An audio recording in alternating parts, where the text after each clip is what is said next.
This is Radio Now 95.3 FM. Come for the news, stay for informed conversations. Osun State Governor Ademola Adeleke has declared a 24-hour curfew on Ifon, Ilobu and Erin-Osun communities following the spread of violence across the three communities over the weekend. Initial reports indicated that the curfew was originally from 6 a.m. till 6 p.m., but following its spread into the Erin-Osun community, Governor Adeleke announced an extension of the curfew and charged all security operatives to see that it is enforced. Joining the conversation is Shina Abubakar, a journalist who is covering Osun State. Mr. Abubakar, good morning and thank you for joining us on the conversation. This is a trifle better. Let's see if this works. Now, Mr. Abubakar, can you give us the latest out of Osun State? Yeah, sure. Ifon crisis broke out early on Monday, managing the situation before declaring the 24-hour curfew. Like you said, it was a dusk-to-dawn curfew between Ifon and Ilobu, but when the crisis cascaded to Erin-Osun, it was extended to Erin-Osun. And later, the crisis was still going on during the free period, and the governor decided to do a 24-hour lockdown curfew in the communities.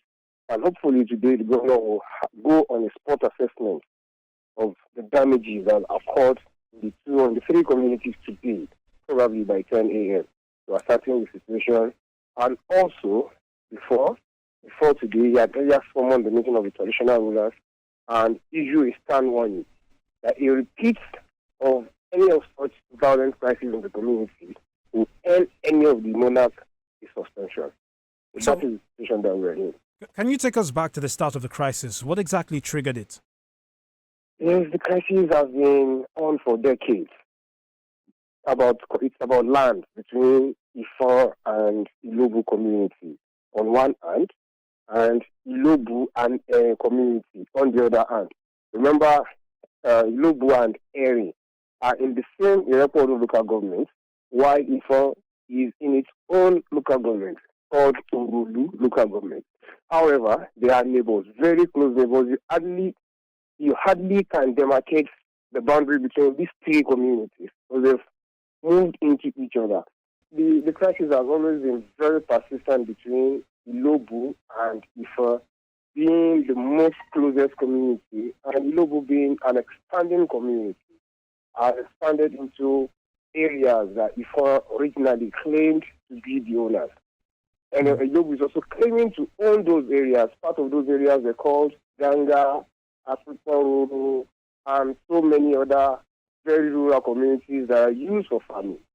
But as it is, it's so difficult to trace back. There are so many litigations that occur between the two communities on these boundaries and court pronouncements. Unfortunately, the warmongers are always, at the slightest excuse, resort to violence and killing one another. So the governor's warning to the traditional rulers raises questions over whether he believes that they might be complicit in this violence. Do you think that is the case? Yes, because there was early in February, the governor constituted with 100-man expanded peace committee, 25 from each community and 25 from the government side.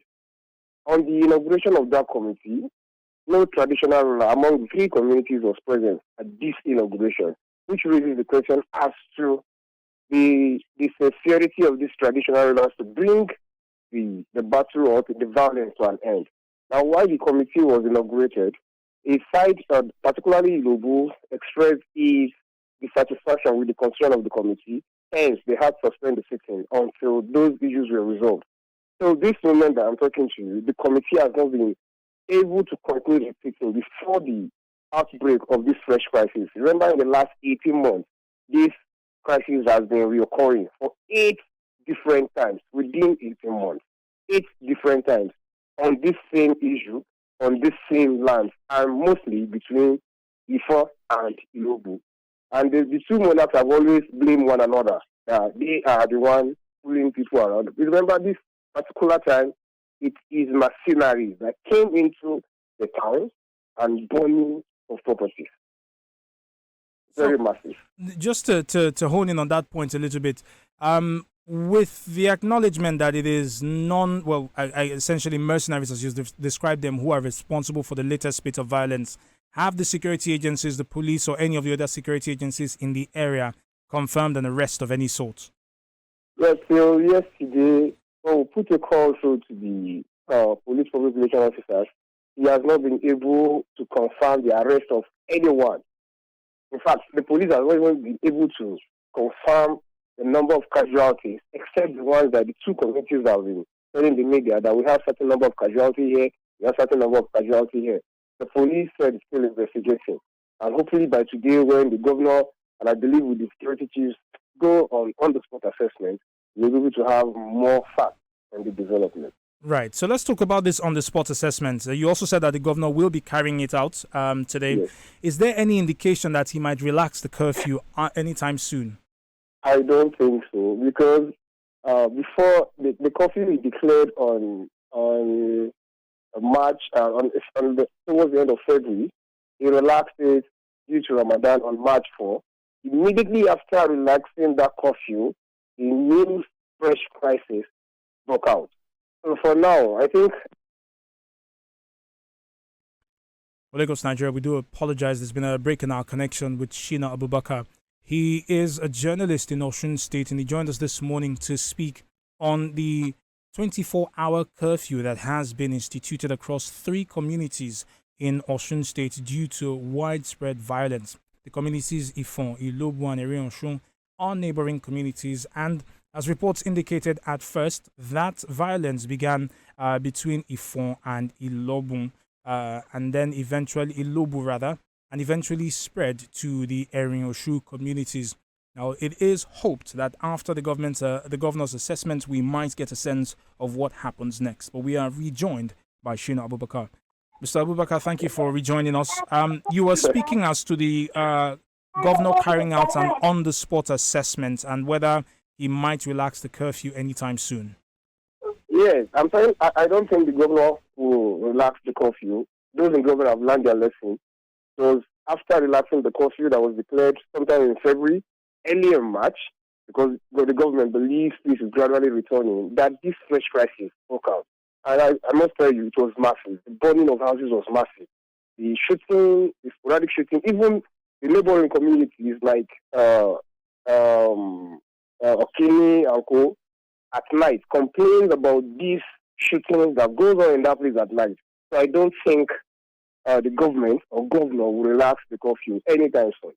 So you have mentioned that, of course, this happened a little earlier this year. When it happened in February with that level of violence, what was the response from security agents? Was there an increased presence of security agents, or was it simply hoped that the mediation would work?